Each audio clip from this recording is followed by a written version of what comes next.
Hi everyone, welcome to my channel Futura learning. आज की video के अंदर हम लैंडफॉर्म एंड लाइफ का पार्ट 4 डिस्कस करने वाले हैं। इस पार्ट के अंदर हम प्लेन्स के बारे में बात करेंगे। पार्ट 1 के अंदर हमने लैंडफॉर्म एंड लाइफ का ओवरव्यू लिया था और पार्ट 2 के अंदर माउंटेन्स को डिस्कस किया था। पार्ट 3 के अंदर प्लेट्यूज को डिस्कस किया था। आज की वीडियो के अंदर हम प्लेन्स के बारे में डिस्कस करेंगे। मैं उसकी लिंक आपको डिस्क्रिप्शन बॉक्स में दे दूंगी। तो चलिए स्टार्ट करते हैं अपने चैप्टर को। Plains are landform that have an extensive flat or gently undulating surface. They do not have any large hills or deep valleys. They are generally not more than 300 metre above. Plains जो हैं वो 300 metre से ज़्यादा ऊंचे नहीं हैं। ये यहाँ पर हमें कोई भी हिल्स और डीप वैली देखने को नहीं मिलती है। और ये कैसे होते हैं? एकदम फ्लैट होते हैं, ठीक है। और यहाँ पर जो 300 मीटर बोला गया है ये सी लेवल से बोला गया है। Flood plains are one type of plain form by the river originating in mountain ranges. ते हैं फ्लड प्लेन्स। फ्लड प्लेन्स कैसे बने होते हैं? फ्लड प्लेन्स जो होते हैं वो एक तरह के प्लेन्स होते हैं जो रिवर्स के द्वारा बने होते हैं, जिनका ओरिजिन कहाँ से होता है? उन रिवर्स का ओरिजिन माउंटेन से होता है। वहां से सेडिमेंट आते हैं और उन सेडिमेंट से प्लेन्स बनते हैं। These sediments are carried all the way to the plain where the river deposit them making the soil very fertile. Sediments जो आते हैं रिवर्स से वो कैसे होते हैं? वो सॉइल बहुत ज्यादा फर्टाइल होती है। उस सॉइल को हम कहते हैं खादर। यदि यही सॉइल जब ओल्ड हो गई तो हम उसे कहते हैं भांगर। These plains are ideal for growing crops of all kinds and agriculture is a major economic. यहाँ पर एग्रीकल्चर बहुत ज्यादा होता है, मेजर इकोनॉमिक ऑक्यूपेशन है इस एरिया के अंदर। Plains also support a variety of flora and fauna. यहाँ पर भी हमको बहुत सारे वेराइटी फ्लोरा और फोना की देखने को मिलती है। जैसे टाइगर्स हमें देखने को मिल सकते हैं फोना में, लेपर्ड देखने को मिल सकते हैं, एलिफेंट्स देखने को मिल सकते हैं। फ्लोरा में हमें बहुत बड़ी बड़ी ग्रासेस देखने को मिल सकती हैं, ठीक है। ट्रीज देखने को मिल सकते हैं, बहुत सारे डेसिडियस ट्रीज होते हैं, एवरग्रीन ट्रीज होते हैं। तो वो सारे कहाँ होते हैं? प्लेन्स पर ही बने होते हैं। इसके बाद इस डायग्राम के अंदर आपको बहुत सारे प्लेट्यूज भी दिख रहे हैं, रिवर्स भी दिख रही हैं और प्लेन्स भी दिख रहे हैं और माउंटेन रेंजेस भी दिख रही हैं।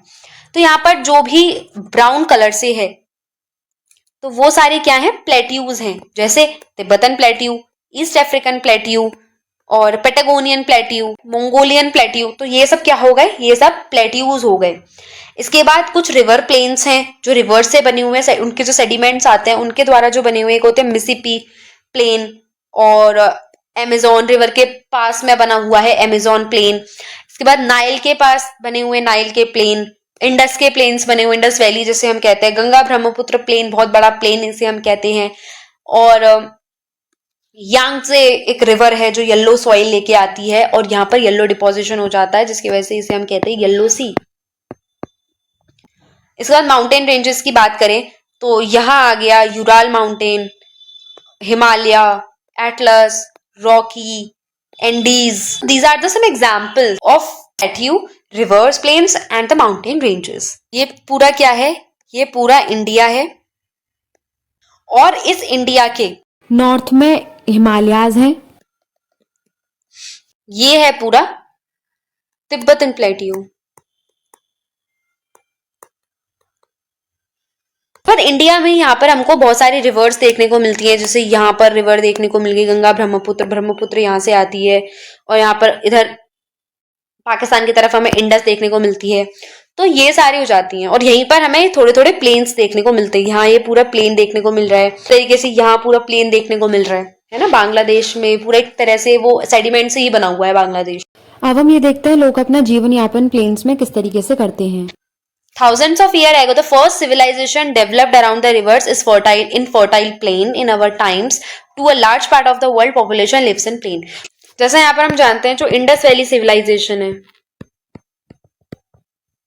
वो एक ऐसी सिविलाइजेशन है जो किसके पास है? वो इंडस रिवर के पास है। While the major occupation of people in the region include river fishing and agriculture, food crops such as rice, वहां पर क्या क्या उगाया जाता है? यहाँ पर wheat, rice, maize, barley, millets ये सब उगाए जाते हैं। Fiber crops such as cotton, jute, hemp are also grown in Gangetic plains. Jute बहुत ज्यादा बांग्लादेश में उगाया जाता है। Traditional agriculture has been mostly rain-fed. In recent decades, however, agriculture has turned to irrigation. Agriculture में एक नया परिवर्तन भी हमें देखने को मिला है कि अब हम इरिगेशन के ऊपर बेस्ड हो गए हैं, ठीक है। तो जैसे कहीं कहीं पर कुछ ऐसे एरियाज हैं जहां पर पहले खेती नहीं होती थी, क्योंकि वहां पर इतने रेनफॉल नहीं होता था और ना इतना रिवर का सोर्सेज था। तो रिवर के जहां पे भी सोर्सेज होते हैं वहां से क्या होता है कि पूरा इरिगेशन पैटर्न जो है वो देखा जाता है। To the field through network of canal और pumped from ground water. While irrigation has increased agriculture production, it has also contributed to the depletion of groundwater. This presents a challenge for the future of agriculture in the region. In regions में अब बहुत मुश्किल हो गया है, धीरे धीरे बहुत मुश्किल होता जा रहा है कि हम किस तरीके से एग्रीकल्चर इन regions में बढ़ा सकते हैं. Some of the other problems affecting the Ganga plain include the high population and pollution. Ganga plains में ही बहुत बड़ी चुनौती जो हमारे लिए आ रही है वो ये है कि हाई पॉपुलेशन होती जा रही है और वहां पर पोल्यूशन भी बहुत ज्यादा बढ़ता जा रहा है. इन माउंटेन रेंजेस और plains, river around the world have carried immense culture value. Rivers जो है उनके आसपास हमको बहुत सारा कल्चरल वैल्यू देखने को मिलता है. In particular many communities have considered a river source its confluence with one or two other rivers to be sacred. जैसे गंगा के साथ साथ यमुना भी एक सेक्रेड रिवर बनी हुई है, सरस्वती भी एक सेक्रेड रिवर बनी हुई है. उसके ऊपर हमारे पास बहुत सारे फेस्टिवल्स होते हैं, सेरेमनीज होती है, रिचुअल्स होते हैं जो अलग अलग लोकेशंस पर करे जाते हैं. जैसे हम ये गंगा और यमुना का जहाँ संगम होता है वो इलाहाबाद के अंदर होता है. इलाहाबाद में जब तीनों का संगम होता है तो वहां पर क्या होता है, महाकुंभ लगता है, कभी कुंभ लगता है. ठीक है, तो ये एक तरह का क्या हो गया, फेस्टिवल के रूप में लोग इसको बनाते हैं. Because plains have a gentle slope, plains का एक gentle slope है, river navigation is very easy and support a lot of economic activities. River से हम नेविगेशन कर सकते हैं, बहुत आसान हो गया है एक जगह से दूसरी जगह जाना और वो हमें बहुत सारा हेल्प करते हैं इकोनॉमिक एक्टिविटी में. In earlier days people also use river extensively. पहले क्या होता था कि लोग रिवर्स का बहुत ज्यादा इस्तेमाल करते थे, एक्सटेंसिवली यूज करते थे उसको ट्रेवल के लिए from a one place to another place. Even today आज भी there are stretch along the Ganga where people prefer to use boats to move around. आज भी लोग गंगा पर बोट का इस्तेमाल करते हैं एक जगह से दूसरी जगह जाने में. जब आप महाकुंभ नहाने या कभी आपने महाकुंभ देखा होगा, वीडियोज में देखा होगा, तो आपको वहां पर बोट्स बहुत सारे देखने को मिलती हैं. वहां पर आज भी लोग बोट्स के ऊपर ही डिपेंडेंट हैं. Thank you everyone and please like, share and subscribe my channel Futura Learning, and if you have any doubt please comment below.